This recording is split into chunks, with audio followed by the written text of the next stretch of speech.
പറഞ്ഞ ഞങ്ങളുടെ നാട്ടിൽ മനോഹരിയായിട്ടുള്ള വെള്ളച്ചാട്ടം ഇല്ലെന്ന് നിങ്ങളിപ്പോൾ കണ്ടില്ലേ? നല്ല ഭംഗിയുള്ള മനോഹരിയായിട്ടുള്ള ഒരു വെള്ളച്ചാട്ടം ഞങ്ങളുടെ നാട്ടിലും ഉണ്ട് കേട്ടോ. അപ്പോൾ നമ്മൾ ഇന്ന് ആ വെള്ളച്ചാട്ടം കാണാനും അവിടെ ഒരു ദൈവിക ശക്തിയുണ്ട്, അപ്പോൾ അതിനെ കാണാനും ഒക്കെ ആയിട്ട് പോവുകയാണ്. ഞങ്ങൾ ഫുൾ ഫാമിലി ഉണ്ട്. നമ്മുടെ കോട്ടയം ജില്ലയിലെ പഞ്ചതീർത്ഥ പരാശക്തി സ്ഥാനത്തിലേക്കാണ് ഇന്നത്തെ യാത്ര. ഒരുപാട് കാലമായിട്ട് അവിടെ പോയി ഒന്ന് തൊഴണം, ആ വെള്ളച്ചാട്ടമൊക്കെ ഒന്ന് കാണണം എന്നൊക്കെ ആഗ്രഹിച്ചിരിക്കുകയായിരുന്നു. പോകാൻ ഏറ്റവും നല്ല ബെസ്റ്റ് ടൈം എന്ന് പറയുന്നത് മഴക്കാലമാണ് കേട്ടോ. അപ്പോഴാണ് ആ വെള്ളച്ചാട്ടത്തിൻ്റെ മനോഹാരിത നമുക്ക് പൂർണ്ണമായിട്ടും നമുക്കങ്ങോട്ട് ദർശിക്കാൻ പറ്റുന്നത്. അല്ലാത്തപ്പം ചെറിയ വെള്ളച്ചാട്ടം ഉണ്ട്, അങ്ങനെയല്ല. നമ്മൾ മഴ പെയ്ത് കഴിയുമ്പോഴത്തേക്കും വരുന്ന ഒരു വെള്ളച്ചാട്ടത്തിന് നല്ല ഭംഗിയല്ലേ. അങ്ങനെ നമ്മൾ ആ ചെറുവള്ളി എസ്റ്റേറ്റിലെത്തി. നിങ്ങൾ വിമാനത്താവളം വരുന്നു എന്ന് പറഞ്ഞിട്ട് വലിയൊരു കൊള്ളൊക്കെ ഉണ്ടായ ഒരു എസ്റ്റേറ്റാണിത്. ഇത് ഏകദേശം എനിക്ക് തോന്നുന്നു എത്രയോ ഏക്കർ, 2500 ഏക്കറോ അത്രയും കണ്ട് ഒരു ഏക്കർ പരന്ന് കിടക്കുന്ന ഒരു എസ്റ്റേറ്റാണിത്.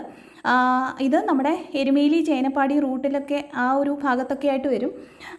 അപ്പം നമ്മൾ ഇവിടെ താമസിച്ചിട്ടുണ്ടായിരുന്നു. പക്ഷേ താമസിച്ച സമയത്തൊന്നും എനിക്ക് ഈ അമ്പലത്തിൽ കറക്റ്റായിട്ട് പോകാൻ പറ്റിയിട്ടില്ല. ഒറ്റ തവണയോ മറ്റാണ് ഞാൻ ഈ അമ്പലത്തിൽ പോയിട്ടുള്ളത്. പക്ഷേ അതപ്പോൾ മഴ സീസണിലല്ലായിരുന്നു. അപ്പോൾ അതിൻ്റെ പൂർണ്ണമായിട്ടുള്ള ഭംഗി അറിയാൻ പറ്റുന്ന രീതിയിൽ കണ്ടിട്ടില്ല. അപ്പോൾ അന്ന് തൊട്ട് ഇവിടെ ഒന്ന് പോകണം, ഈ ഒരു സീസണിൽ പോകണം എന്നൊരു ആഗ്രഹം ഉണ്ടായിരുന്നു. ഈ ഒരു വെള്ളച്ചാട്ടത്തിനോട് ചേർന്ന് തന്നെ ഒരു പരാശക്തി സ്ഥാനമുണ്ട്. പഞ്ചതീർത്ഥ പരാശക്തി സ്ഥാനം എന്നാണ് പറയുന്നത്. പണ്ട് പഞ്ചപാണ്ഡവർ ആരാധിച്ചിരുന്ന സ്ഥലമാണെന്നാണ് പറയുന്നത്. അപ്പോൾ അതിൻ്റെ പൂർണ്ണമായ കഥകളൊന്നും എനിക്കറിയില്ല. പക്ഷേ ഇങ്ങനൊരു ഐതിഹ്യമാണ് അവിടെ നിലനിൽക്കുന്നത്. അപ്പോൾ അതുകൊണ്ട് തന്നെ അതിനകത്തേക്ക് നമുക്ക് ക്യാമറ കൊണ്ടുചെല്ലാൻ പറ്റില്ല. ഒരു പാലമുണ്ട്. പാലം കടന്നു കഴിഞ്ഞ് കഴിഞ്ഞാൽ പിന്നെ ക്ഷേത്രത്തിൻ്റെ അകമാണ്. എന്ന് വെച്ചാൽ മതിൽക്കെട്ട കാര്യങ്ങളൊന്നുമില്ല. പക്ഷേ അതിനകത്ത് ഷൂട്ട് ചെയ്യരുതെന്ന് അവർ എഴുതി വെച്ചിട്ടുണ്ട്. അപ്പോൾ അതുകൊണ്ട് നമ്മൾ അകത്തേതൊന്നും എടുത്തിട്ടില്ല. നമ്മൾ വെളിയിൽ നിന്നുള്ള ആ ഒരു ഭംഗി നിങ്ങളെ കാണിക്കാൻ വേണ്ടിയിട്ട് മാത്രമാണ് ഈ ഒരു വീഡിയോ ചെയ്യുന്നത്.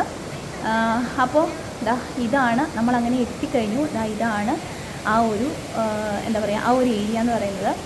എന്ത് ഭംഗിയുള്ള വെള്ളച്ചാട്ടമെന്നറിയോ. ഈ ഒരു സീസണിൽ വന്നു കഴിഞ്ഞാൽ ഇതിൻ്റെ മുഴുവൻ ഭംഗി ഒപ്പിയെടുക്കാൻ പറ്റും.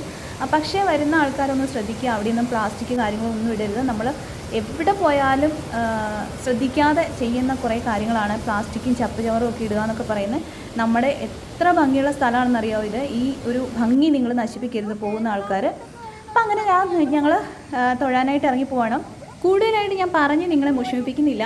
നിങ്ങൾ ഈ ഒരു ഭംഗി, ഈ ഒരു നേച്ചറിൻ്റെ ഒരു ബ്യൂട്ടി എന്ന് പറയുന്നത് നിങ്ങളൊന്ന് കണ്ടോളൂ.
Thank you.